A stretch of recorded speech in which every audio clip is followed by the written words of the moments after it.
नमस्ते मुलांनो, आज आपण इयत्ता दुसरी विषय मराठीमधील कविता नंबर 5 आहे फुलपाखरू. ते फुलपाखरू कवितेमध्ये काय काय करत आहे ना, ते दादासाहेब कोते हे कवी लिहित आहेत. त्यामुळे ही कविता आपण चालीवर ऐकूया आणि म्हणूया. फुलांच्या दुनियेत फुलपाखरू दंग, हळूच टिपते फुलांचे रंग, हळूच टिपते फुलांचे रंग. फुलांच्या दुनियेत फुलपाखरू दंग, फुलावर बसते खुदकाना हसते, फुलांचे रंग पंखांना फासते, फुलांचे रंग पंखांना फासते.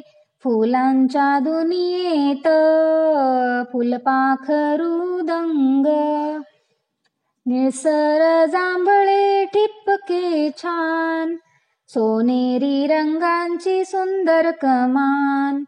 फुलांच्या दुनियेत फुलपाखरू दंग, फुलांच्या दुनियेत फुलपाखरू दंग. पंखांना त्याच्या फुलांचे रंग, पंखांना त्याच्या फुलांचे रंग.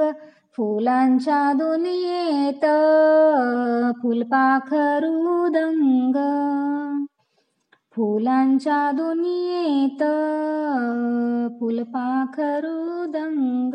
धन्यवाद.